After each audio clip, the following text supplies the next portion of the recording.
Cerita kali ini tentang kegiatan kemah besar sekolah yang diikuti Hani dan teman-temannya.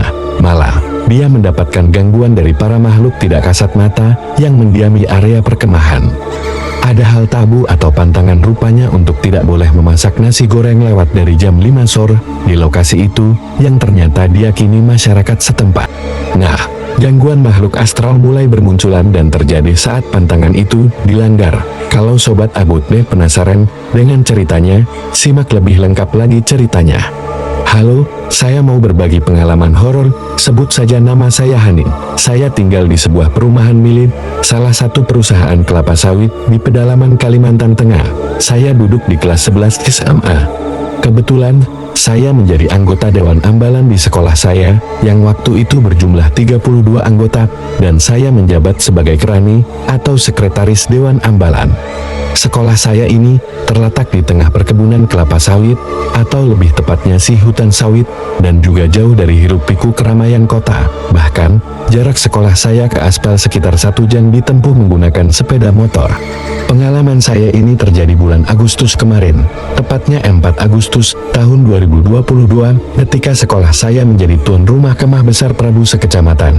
Perkemahan itu dihadiri oleh 6 SD, 4 SMP, dan 1 SMA. Kemahnya berlangsung dari tanggal 4 sampai 6 Agustus. Pada saat itu, semua Dewan Ambalan sibuk banget mempersiapkan berbagai persiapan untuk perkemahan, mulai dari membersihkan lapangan, sampai memberi patok-patok, agar sekolah-sekolah lain tidak kebingungan saat mencari tempat untuk mendirikan lokasi tenda.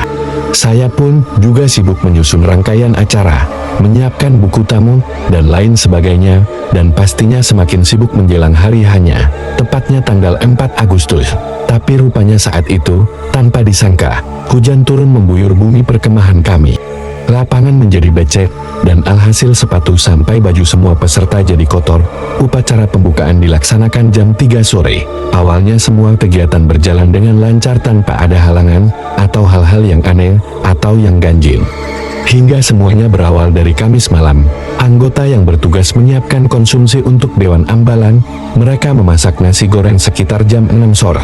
Padahal di lingkungan kami, ada sebuah pantangan untuk tidak memasak nasi goreng setelah lewat jam 5 sore. Namun rupanya teman-teman tidak menghiraukan pantangan tersebut. Padahal di lingkungan kami, ada sebuah pantangan untuk tidak memasak nasi goreng setelah lewat jam 5 sore. Namun, mereka tidak menghiraukan pantangan tersebut. Padahal anggota lain sudah memperingatkan pantangan tersebut. Mereka bilang, agak apa-apa ini udah aku kasih kok ke mereka, ucap salah satu teman yang lagi memasak nasi goreng tersebut sambil membuang sesendok nasi goreng.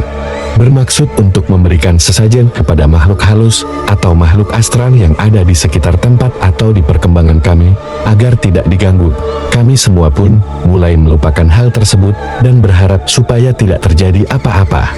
Hingga pada Jumat sore kami selesai melakukan outbound atau mencari jejak. Kebetulan saya bertugas untuk berjaga di POS saat mencari jejak. Saya kembali bersama teman laki-laki saya sekitar pukul 4 sore. Saat itu, saya melihat beberapa anak sedang menyiapkan kayu untuk api unggu. Nanti malam, saya dan teman saya memarkirkan motor, berniat hendak beristirahat. Namun ada anggota DA yang memanggil kami berdua, sebut saja namanya Jeffrey. Hani, Jeffrey kesini sebentar. Saat itu, kami berdua dipanggil sama salah seorang teman kami dari arah tenda. Akhirnya saya dan Jeffrey berlari ke arah tenda itu. Ya takutnya, dia memerlukan bantuan.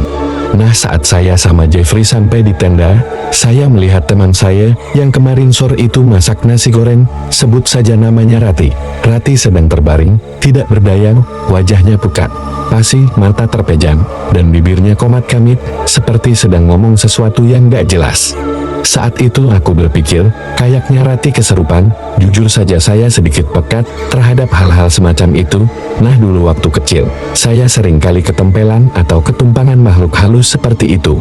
Hingga saya SMP, saya masih sering mendapatkan gangguan-gangguan dari makhluk astral ketika saya datang ke tempat-tempat yang baru. Akhirnya saya coba untuk mendekat ke arah Rati, mencoba menolong dia dengan membisikkan beberapa kalimat syahadat dan istighfar. Saya terus menuntun Rati untuk tetap mengingat Allah. Gak lama, saya lihat Rati mulai sedikit tenang. Nah, saat saya ingin bangkit untuk membersihkan diri, saya mendengar lagi ada teriakan seorang perempuan dari arah tenda lain. Rupanya dari arah tenda teman SMA yang juga keserupan. Saya bergegas ke sana dengan anggota lain untuk membantunya. Jujur saja suara itu terasa mencekam sekali. Banyak sekali peserta kemah yang kerasukan. Setelah membantu teman-teman saya berniat untuk membersihkan diri dan mandi. Saat itu jam sudah menunjukkan pukul 5 sore. Saya duduk sebentar istirahat di depan sebuah kelas untuk mengistirahatkan badan saya.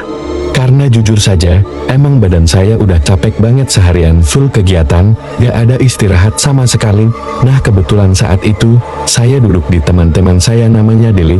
Waktu itu, saya ngobrol-ngobrol sama Deli, sambil memijat-mijat kaki saya yang terasa capek. Sekitar 10 menit, gak tahu kenapa tiba-tiba, saya merasa ingin menangis. Ya mungkin saat itu, saya berpikir saya menangis, karena kecapean. Tapi anehnya saya tidak bisa mengontrol tangisan itu. Saya menangis terus. Gak bisa berhenti hingga akhirnya, yang terakhir kali saya ingat. Saya berteriak keras banget dan teman-teman saya mulai mendatangi saya. Setelah itu, saya sudah tidak bisa mengingat apa-apa lagi. Kata teman saya kerasukan. Saya ketempelan dari teman saya yang sebelumnya saya tolongin waktu kerasukan. Mereka bilang saya tidak mengamuk. Kayaknya teriak-teriak dan nangis lalu pingsan. Setelah bangun, teriak-teriak lagi seperti tadi. Akhirnya dipanggillah guru agama kami yang bisa dibilang dia itu bisa atau mengerti pengobatan hal-hal seperti itu yang berhubungan dengan gaib. Akhirnya saya bisa sadar kembali. Saat sadar, saya mendengar lantunan azan yang menandakan bahwa sudah masuk isya sekitar jam 7 malam.